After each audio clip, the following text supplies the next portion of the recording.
તેની મહાનતા સામે અન્ય પુરાણો, તીર્થો અને વ્રતોની કોઈ ગણના નથી. 12 મહિનાની અંદર આવનારા તમામ વ્રતોની તમે ઉપાસના કરો, ઉપવાસ કરો, ઉપાસના કરો, અને 12 મહિનાનું જે કાંઈ વ્રતનું ફળ મળે એ ફળ તમને 9 દિવસની આ દેવી ભાગવત કથા સાંભળવાથી 12 મહિનાના વ્રતોનું પુણ્ય તમને આપોઆપ મળી જાય છે. આ ભારત વર્ષના તમામ તીર્થોમાં તમે જાઓ અને તમને તીર્થમાં જઈ જે પુણ્ય પ્રાપ્ત થાય છે એ તીર્થોના પુણ્યોની પ્રાપ્તિ પણ તમને શ્રીમદ દેવી ભાગવત કથા સાંભળવાથી મળે છે. કારણ તીર્થોમાં દેવતાઓના દર્શન કરવા માટે આપણે જવું પડે, પણ ભગવાન બાદરાયણ એમ કહે છે કે જે જગ્યાએ શ્રીમદ દેવી ભાગવતની કથા ચાલે ને ત્યાં ભારત વર્ષના તમામ તીર્થના દેવતાઓ આવી અને કોઈના કોઈ રૂપે બિરાજમાન થઈ જાય છે. એટલે આ પવિત્ર ઘાટ બની જાય છે, પાવન ધરા બને છે, આ પાવન ધરતી બને છે. એટલે તમારે અન્ય તીર્થોમાં જવાની જરૂર નથી. આ શ્રીમદ દેવી ભાગવતનો આ મહામંડપ એ જ તીર્થોથી ભરેલો મંડપ છે. અન્ય પુરાણોને સાંભળો અને જે પુણ્ય મળે એ પુણ્ય માત્ર એક શ્રીમદ દેવી ભાગવતની કથાને સાંભળવાથી મળે છે. તમને એક મનમાં પ્રશ્ન થશે, અને મને આ પ્રશ્ન મને બહુ વખત થયો છે કે કોઈ ભાગવત કથા વર્ણન કરવા આવે તો એ ભાગવત કથાના વક્તા એમ કહે કે બધા પુરાણોમાં શ્રેષ્ઠ જો કોઈ હોય તો શ્રીમદ ભાગવત છે. કોઈ રામચરિત માનસ કથા કરવા આવે તો એમ કહે કે તમામ ગ્રંથોની અંદર જો કોઈ શિરોમણી હોય તો રામચરિત માનસ છે.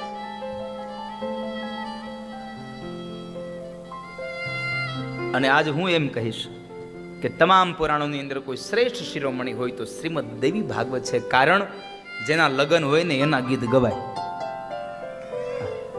આ બહુ સીધી વાત છે. જેની કથા હોય, જેના લગ્ન હોય એના ગીત ગવાય. એટલે આજે દેવી ભાગવતની કથા છે એટલે આ માતાજીનું મહાત્મય ગાવાનો અવસર છે. માતાજીનો અવસર આ ગાવાનો અવસર મળ્યો છે. તો એ કથા આજે ભગવાન બાદરાયણના એ શિષ્ય સૂત મહાપુરાણ એમ કહે છે કે જે માણસ શ્રીમદ દેવી ભાગવતની કથાને સાંભળે એના પાપ રૂપી વનો બધા જ બળીને ભસ્મ થાય છે. પાપ રૂપી જે જથ્થો છે એ બળીને ભસ્મ થાય છે. જેના ભાગ્યમાં હોય એને આ શ્રીમદ દેવી ભાગવતની કથા સાંભળવા મળે.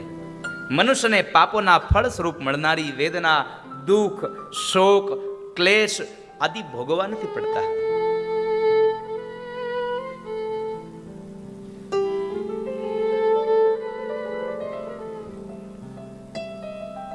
શ્રીમદ ભાગવતની કથાને, શ્રીમદ દેવી ભાગવતની કથાને સાંભળવા માત્રથી માણસના મૃત્યુનો ભય છૂટી જાય છે. બહુ મોટામાં મોટો પ્રશ્ન, આ ભાગવતને સાંભળવાથી શું મળે? આ દેવીના ગ્રંથને સાંભળવાથી શું મળે? આનો મૂળ લાભ શું? અને ભગવાન બોલ્યા છે શ્રીમદ ભાગવતમાં પણ કહ્યું અને શ્રીમદ દેવી ભાગવતમાં પણ કહ્યું કે જે માણસ દેવી ભાગવતની કથા સાંભળે એ માણસને મૃત્યુનો ભય છૂટી જાય છે. મારા શબ્દો પર બહુ ધ્યાન આપજો, નહીતર નહીં સમજાય. જે માણસ દેવી ભાગવતની કથાને સાંભળે એના મૃત્યુનો ભય છૂટી જાય છે. મૃત્યુ નથી છૂટતું. કોઈ પણ ગ્રંથને સાંભળશો તો મૃત્યુ નહીં છૂટે. મૃત્યુ તો આવવાનું જ, કારણ કે પરીક્ષિત રાજાએ 7 દિવસની કથા સાંભળી છતાં પણ મૃત્યુ આવ્યું, એમાં કોઈ પણ પ્રકારનો સંદેહ નથી. તો આપણે તો શું વિષાદ છીએ એની પાસે. એટલે આપણું મૃત્યુ તો આવવાનું જ, પણ એકમાત્ર ફાયદો છે કે મૃત્યુનો જે ભય છે ને એ ભયમાંથી આપણે છૂટી જશું. એટલે ભગવાન બાદરાયણ બોલ્યા છે, આલ વ્યાલ મુખ ગ્રાસ ત્રાસ નિર્ણાશ હે તવે શ્રીમદ ભાગવત કથા હરિશ્ચિતમ સમાશ્રયેત.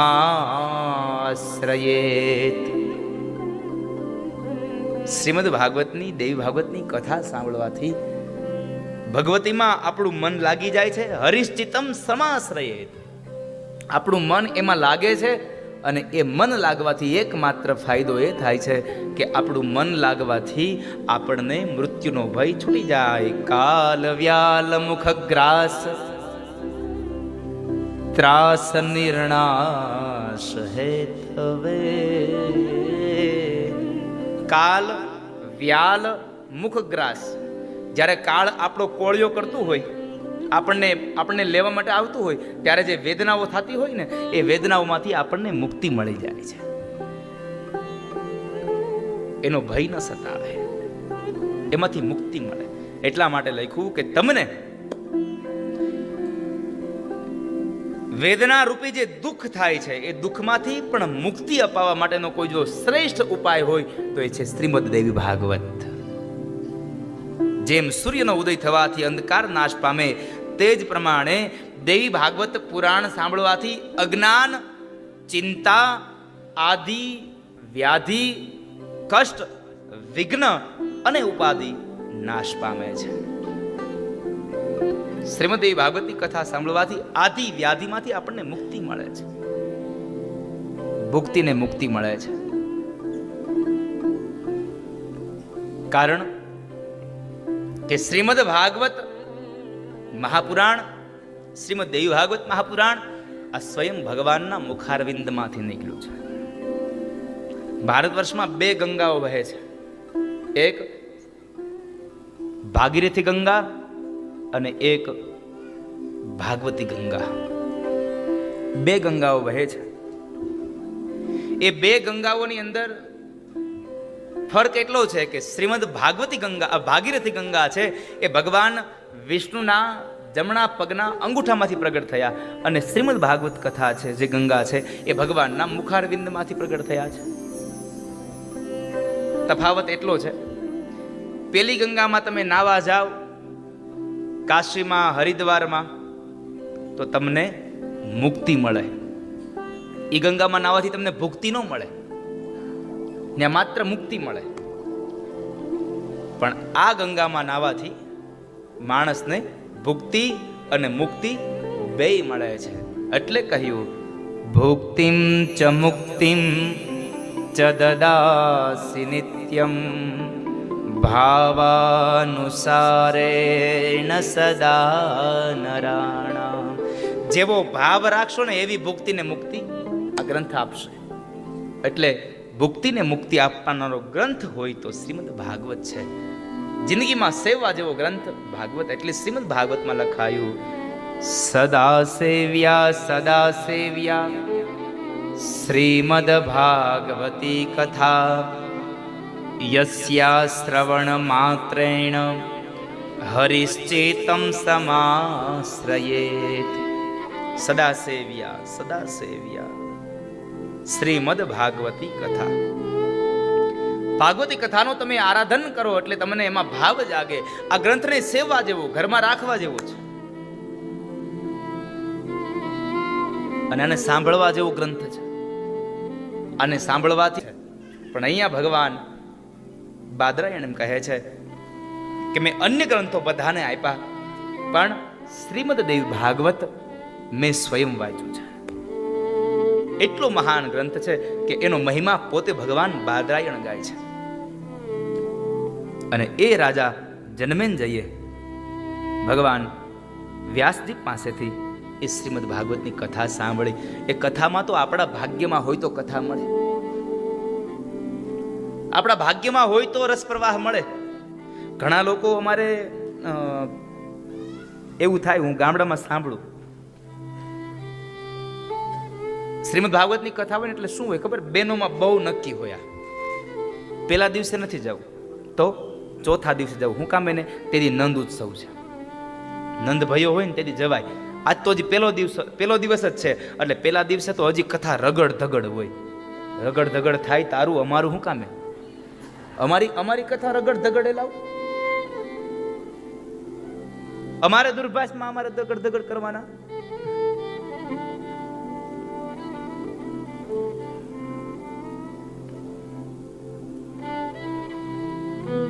ચોથા દિવસે જાવ, એ ચોથા દિવસની રાહ જોતા હોય. પણ બને કેવું ખબર છે, બરાબર 1 દિવસ 2 દિવસ 3 દિવસ થાય ચોથો દિવસ આવે ને અહીંયા બરાબર નંદ ઉત્સવ આવે ને એની ઘરે મહેમાન આવે. હા, એમ એની ઘરે મહેમાન આવે એટલે ચોથા દિવસે એ કઈ કથામાં આવી શકે નહીં. અહીંયા તો કથા માટે તમારે નંદ ઉત્સવમાં જવું હોય તો તમારે આગળના દિવસોમાં જવું પડે. આપણી પણ આ દેવી ભાગવતની અંદર માં દુર્ગાનું પ્રાગટ્ય થશે, માં જગદંબાનું પ્રાગટ્ય થશે, માં પાર્વતી ભવાનીનું પ્રાગટ્ય થશે. સૌથી શ્રેષ્ઠ વાત તો એ છે કે પરીક્ષિતના દીકરા જન્મે જઈએ આ દેવી ભાગવતની અંદર પણ એક વખત પ્રશ્ન કર્યો, બાપજી મને થોડી કૃષ્ણ કથા વર્ણવો ને. અને એ કૃષ્ણ કથા વર્ણવાને લઈ અને ભગવાન વેદવ્યાસે જન્મે જઈને કૃષ્ણ જન્મોત્સવની કથા કરી એટલે નંદ ઉત્સવ આપણે આવશે. આ નંદ ઉત્સવ આપણે તો એટલા ભાગ્યશાળી છીએ, કથામાં આપણે નંદ ઉત્સવ ગાઈશું અને વળી પાછા 3 તારીખે આપણે આ મંદિરમાં વળી પાછો નંદ ભયો કરીશું. એટલે 2 વખત આ વખતે આપણને તો નંદ ભયાના ઉત્સવ મળ્યા. પણ આપણે ભાગ્યશાળી હોય તો મળે, અને ભાગ્ય વગર કોઈને કશું પ્રાપ્ત થતું નથી. એટલે રામચરિત માનસની ચોપાઈ ભગવાન તુલસીદાસજી મહારાજ લખે છે, સકલ પદાર્થ હે જગમાહી, સકલ પદાર્થ હે જગમાહી, સકલ પદાર્થ હે જગમાહી,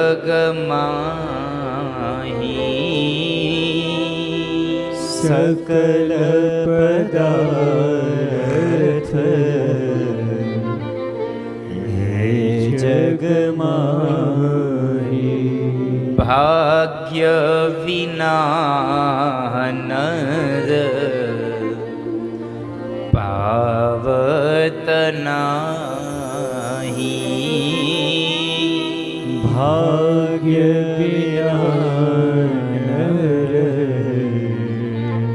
પાવત નાહી, ભાગ્ય વિના નર પાવત નાહી. જેના ભાગ્યમાં હોય એને મળે.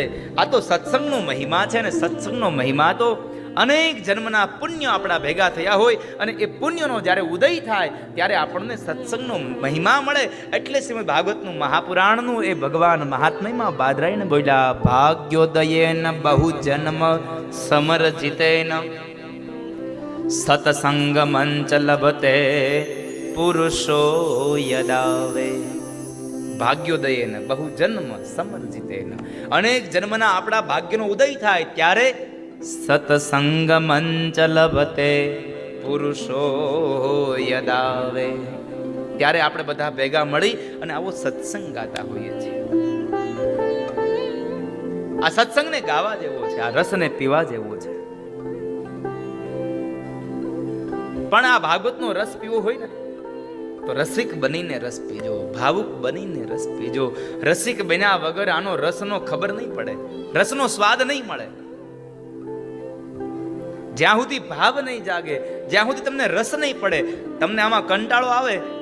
જોકે એક વાત તમને બહુ ચોક્કસ કહું, શિવપુરાણ, રામકથા, ભાગવત કથા આ બધાયથી જો વધારેમાં વધારે ગૂઢ કથા હોય ને તો દેવી ભાગવતની છે. આ કથાના અભ્યાસ વગર કથા ન થાય. ઘડીકમાં તો ક્યાંના ક્યાંય લઈ જાય. તમને એમ થાય દાદા ક્યાંથી ક્યાં લઈ ગયા આપણને કથામાં. પણ આ દેવી ભાગવતની કથા જ એવી છે. એટલે હું તમને આ 9 દિવસની અંદર જે 3-3 કલાક કથા કરવાની છે, એટલે હું કથાના એક કથકના રૂપની અંદર કથા તમને કહીશ, જેથી કરી અને તમને દેવી ભાગવતનો મહિમા સમજાય. જે મૂળ દેવી ભાગવતની કથાઓ છે, દેવી ભાગવતની કથાઓને, મૂળ કથાઓને આપના તરફ ગાવાના પ્રયત્નો કરીશું. બહુ લાંબી કથાઓ નહીં કરી.